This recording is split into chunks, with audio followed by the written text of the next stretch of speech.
ជំរាបសួរបងប្អូនទាំងអស់គ្នាថ្ងៃនេះមិនដឹងទៅថតរឿងតអត់ដែរបងប្អូនអើយដោយសារតែខ្ញុំជូនប្តីខ្ញុំមកពេទ្យហើយមកពេទ្យថ្ងៃនេះអត់មានឈឺអីធ្ងន់ធ្ងរឲ្យបងប្អូនគាត់សុកហ្នឹងប្តីខ្ញុំគាត់ឈឺមេជើងឲ្យហើមយកហើយឈឺហ្នឹងខ្ទង់ 4-5 ថ្ងៃឲ្យបងប្អូនទាំងអស់គ្នានិយាយរួមទៅខ្ញុំបបួលគាត់ទៅពេទ្យហ្នឹង 4-5 ថ្ងៃឲ្យប៉ុន្តែគាត់អត់ទៅទេបងប្អូនដូចខ្លាចពេទ្យនោះខ្លាចខ្ញុំមកពេទ្យថ្ងៃនេះគឺខ្ញុំមកពេទ្យលួងម៉ែបងប្អូនពេលយើងមកដល់ពេទ្យហ្នឹងពេទ្យពីគ្រូជំងឺមួយយើងហើយពេទ្យក៏យកយើងទៅវាស់សម្ពាធឈាមបងប្អូនទាំងអស់គ្នាចង់ដឹងថាឈាមគ្រប់អត់បន្ទាប់មកពេទ្យក៏យកយើងទៅ scan មើលថាចង់ដឹងថាវាមានអីនៅក្នុងហ្នឹងណាហើយបងប្អូនមើលទៅសក់ក្បាលខ្ញុំនៅអត់ទាន់សិតទេណាបងប្អូនទាំងអស់គ្នាដោយសារតែយើងប្រញាប់ទៅពីព្រឹកតិចព្រោះមនុស្សច្រើនណោះហើយពេលមកពីពេទ្យយើងត្រូវទៅថតរឿងទៀតបងប្អូនទាំងអស់គ្នាអញ្ចឹងយើងមានទៅពីព្រឹកឥឡូវលទ្ធផលតេស្តឈាមនិងតេស្តជាតិស្ករបានចេញមកឲ្យបងប្អូនទាំងអស់គ្នានិយាយទៅជាតិស្ករហើយនឹងឈាមគឺធម្មតាអត់មានបញ្ហាអីទេខ្ញុំខ្លាចទឹកនោមផ្អែមខ្ញុំនិយាយមែនព្រោះពួកខ្ញុំហ្នឹងឧស្សាហ៍ញ៉ាំផ្អែមមកបងប្អូនទាំងអស់គ្នាពេលកំពុងតេស្តឈាមហ្នឹងបងប្អូនទាំងអស់គ្នាខ្ញុំផ្ទះសាចង់ដឹងលទ្ធផលមែនតើហ្មងព្រោះខ្ញុំខ្លាចប្តីខ្ញុំកើតទឹកនោមផ្អែមពេលមកពីពេទ្យវិញខ្ញុំប្តីខ្ញុំឆ្លៀតប្រេងអ្នកថតទាំងអស់គ្នាហ្មងថាប្តីខ្ញុំហ្នឹងកើតទឹកនោមផ្អែមផងតម្រងនោមផងឥឡូវនេះពូចេញ reaction មុនគេគាត់ប្រាប់ណែនាំថាធ្វើមិនអីចឹងព្រោះគាត់ស្គាល់អ្នកកើតទឹកនោមផ្អែមច្រើនបងប្អូនមើលគាត់កាយវិការផងគាត់បញ្យល់ប្រាប់យើងផងអូនិយាយទៅបាបចោលយាយឲ្យប្តីខ្ញុំចូលមកដល់បង្វន់ម្ដងឥឡូវបង្វន់មកដល់ហើយគាត់នៅប្រាប់ថាឲ្យ fasting ផងកុំញ៉ាំផ្អែមពេកណាណីគាត់អូនិយាយថា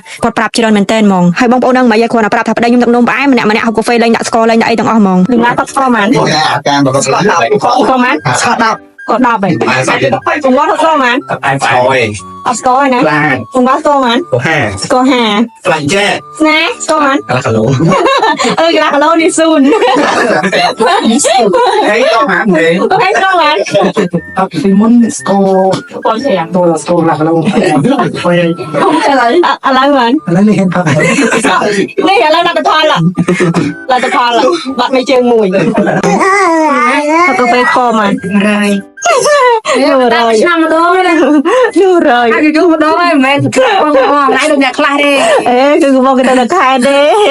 សាច់គេដែរទៅនោះម្នាក់នោះដោយបងប្អូនបានស្ដាប់ឮអញ្ចឹងគ្រាន់តែកុហកថាប្តីខ្ញុំកើតទឹកនោមផ្អែមភ្លាមម្នាក់លែងហ៊ានហូបផ្អែមឲ្យបងប្អូនខ្លាចកើតទឹកនោមផ្អែមអញ្ចឹងទីចុងក្រោយខ្ញុំចង់ប្រាប់ទៅបងប្អូនអរគ្នាថាកុំញ៉ាំផ្អែមពេកបងប្អូនហើយព្រោះជំងឺឥឡូវសាហាវណាអូខេបន្ទាប់ពីខ្ញុំមកពីខាងក្រៅរួចឥឡូវនេះខ្ញុំចង់ណែនាំបងប្អូនអរគ្នាជាមួយនឹង Max Collagen Pool Brand Evan ហើយសម្រាប់ Max Collagen Pool Brand Evan នេះគឺជួយស្បែកមុខរបស់យើងបានច្រើនមែនទែនបងប្អូនចា៎និយាយទៅសម្រាប់បងប្អូនដែលមានមុខខ្មៅស្រអាប់មិនស្រស់ថ្លាចាស់ជឿជ្រួញមុនអាយុអីបងប្អូនអាចប្រើជាមួយនឹង Max Collagen Pool Brand Evan បានជាពិសេសអ្នកដែលមានបញ្ហាដកស្លក់ក្រំភ្នែកឲ្យប្រើទៅនឹងតែល្អហើយសម្រាប់វិធីប្រើប្រាស់ក៏មានន័យបាក់ដែរបងប្អូនអរគ្នាគ្រាន់តែចាក់លាបបញ្ចូលគ្នាក៏សាប់ឲ្យលាបលើផ្ទៃមុខទុកចោល20នាទីលាងទឹកចេញជាការស្រេចហើយសម្រាប់ Max Collagen Pool Brand Evan មិនមែនជាម៉ាស់ធម្មតាបងប្អូនគឺជាពពុះអង់ស៊ីមដែលជួយបតឹងស្បែកមុខបង្កើត collagen លើស្បែកមុខធ្វើស្បែកមុខរបស់យើងតឹងណែនក្មេងជាងវ័យហើយបងប្អូនមិនចាំបាច់ចំណាយលុយអស់រាប់រយទៅ clean ទេបងប្អូនគ្រាន់តែប្រើប្រាស់ជាមួយនឹង Max Collagen Pool Brand Evan ហ្នឹងទៅមុខស្អាតយកទៅណាមអស់និយាយរួមទៅចំណេញទាំងលុយចំណេញទាំងពេលវេលាទៀតអញ្ចឹងសម្រាប់បងប្អូនដែលចង់បានមុខស្អាតសភ្លឺថ្លាមករលោងតឹងណែនក្មេងជាងវ័យបងប្អូនកុំភ្លេចប្រើប្រាស់ជាមួយនឹង Max Collagen Pool Brand Evan បងប្អូនដែលចង់ទិញទៅប្រើប្រាស់បងប្អូនអាចតាក់ទងទៅ page ដែលខ្ញុំដាក់ខាងក្រោយបានអរគុណច្រើ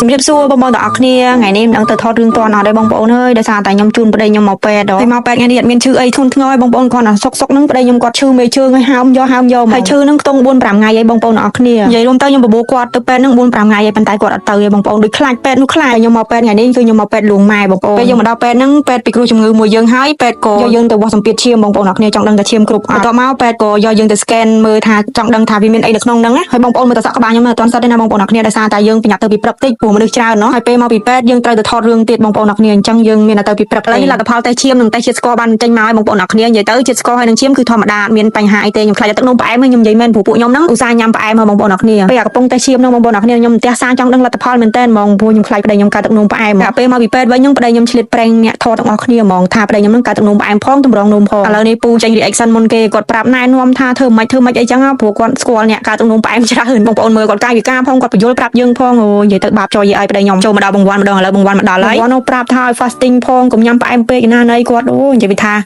គាត់ប្រាប់ច្រើនមែនតើហ្មងហើយបងប្អូនដឹងមិនយាយគាត់ប្រាប់ថាប្តីខ្ញុំទឹកនោមផ្អែមម្នាក់ហូបកាហ្វេលេងដាក់ស្ករលេងដាក់អីទាំងអស់ហ្មងលឺណាគាត់ស្គាល់ហ្មងអាការរបស់គាត់ស្គាល់10ស្គាល់ហ្មងស្គាល់